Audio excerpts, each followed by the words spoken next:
అందరికీ praise the lord. మీరు చూస్తున్నారు బైబిల్ పఠన సమయం యూట్యూబ్ ఛానల్. ఈరోజు నేను మా బాబుతో కలిసి కుటుంబ ప్రార్థన మేము ప్రతిరోజు ఎలా చేసుకుంటాము అన్నది మీతో షేర్ చేస్తాను. నేను మా బాబు ఇద్దరం కలిసి ప్రేయర్ స్టార్ట్ చేసుకుంటున్నాం అన్నమాట.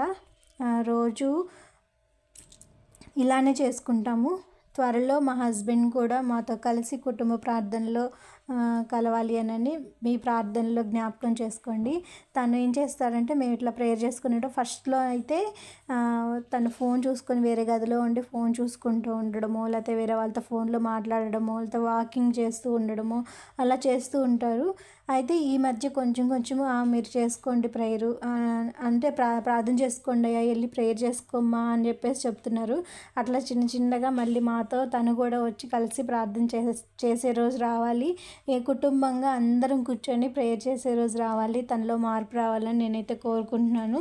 ఇప్పుడిప్పుడే కొంచెం చిన్నగా చేంజ్ అవుతున్నారనమాట. ఇంకా ఫస్ట్ మేము ఒక పాట పాడుకుంటాము. అది కూడా బాబుకి వచ్చిన పాటే పాడతాను నేను రోజు అదే పాట.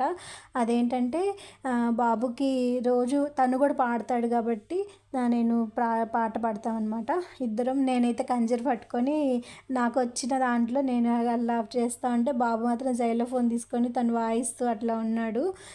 నేను వాయిస్ రికార్డే ఇస్తాను, ఎందుకంటే మళ్ళీ మీకేమన్నా సౌండ్లకి డిస్టర్బెన్స్ అవుతుందేమో అన్నట్లుగా.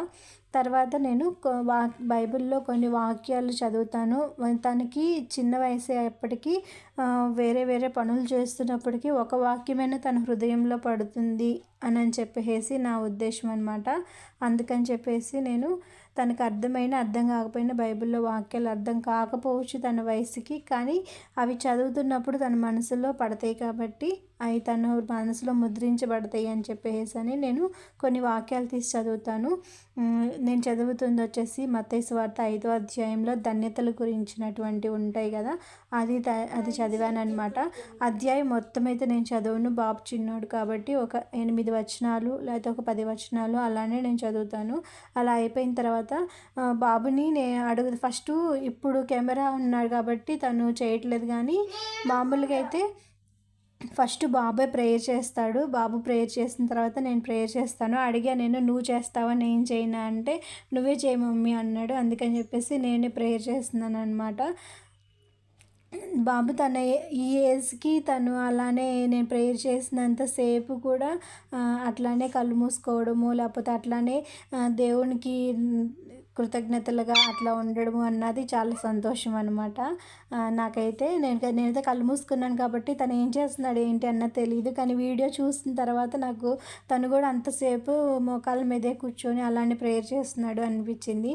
ఎందుకంటే నిన్న నైట్ వచ్చేసి బాబుకి ఏదో పీడకలలాగా వచ్చిందంటే నాకు భయం వేసింది మమ్మీ అన్నాడు. అందుకని చెప్పేసి మనం ప్రార్థన చేసుకుంటే అట్లా రావు కదయ్యా, ప్రార్థన చేసుకుంటే చక్కగా మనకి దేవుడు మంచి నిద్రనిస్తాడు కాబట్టి నువ్వు ఆమెన్ చేసుకుంటే అప్పుడు వస్తుంది, మంచిగా నిద్ర పట్టిద్ది, అట్లాంటి పిచ్చి కళలు ఏం రావు అని అంటే సరే అని చెప్పేసి అన్నారు. నేను బాబు గురించే ప్రార్థన చేస్తున్నాను అనమాట. తర్వాత మళ్ళీ నా పర్సనల్గా నేను చేసుకుంటాను. తను ఉన్నాడు కాబట్టి తను వింటాడు కాబట్టి తన కోసమనే నేను ప్రార్థన చేస్తున్నాను. అలాంటి కళలు ఏం రాకూడదు, మంచిగా నిద్ర పట్టాలి అని తను అంతసేపు కూడా చక్కగా నేను ప్రార్థన చేసినంతసేపు కూడా తను ఏకీభవించి ఉన్నాడు. దేవుడు అట్లాంటి చూసినప్పుడు చాలా బ్లెస్ చేస్తాడు. అంత చిన్న వయసులో కూడా అంత మంచిగా ఉన్నారు అని చెప్పేసి తను చిన్నప్పటి నుంచి ఆ విధంగా పెరగాలి అన్నది నా ఉద్దేశం అనమాట. అట్లానే మేము ఇంట్లో ప్రేయర్ అన్నది మేము ఇంట్లో ఈ విధంగానే చేసుకుంటాము. అది కూడా నేను ఒక 10 days నుంచి స్టార్ట్ చేశాను. ఈ 10 days నుంచి బాబు మేము ఇద్దరమే ప్రేయర్ చేసుకుంటాము.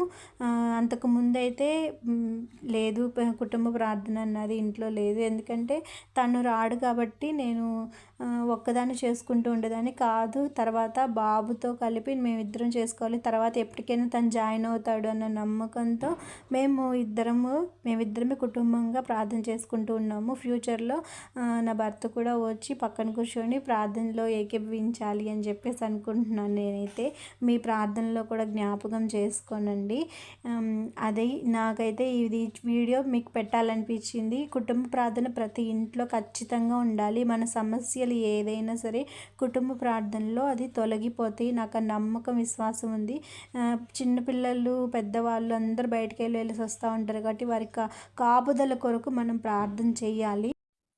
వాళ్ళు స్కూల్కి వెళ్తూ వస్తూ ఉంటారు. మనమైతే ఇంట్లోనే ఉంటాం కాబట్టి వాళ్ళు బస్సుల్లో ఇట్లా రోడ్ల మీద వెళ్ళేటప్పుడు కానీ, బస్సుల్లో వెళ్ళేటప్పుడు కానీ, లేకపోతే స్కూల్లో ఉన్నంతసేపు కూడా వాళ్ళకి ప్రొటెక్ట్గా దేవుని కాపుదల, దేవుని భద్రత ఉండాలి కాబట్టి మన ప్రార్థనలో జ్ఞాపకం చేసుకుంటూ ఉండాలన్నమాట. పిల్లల గురించి కానీ, భర్త గురించి కానీ నేనైతే ఆ విధంగానే ప్రార్థన చేస్తాను.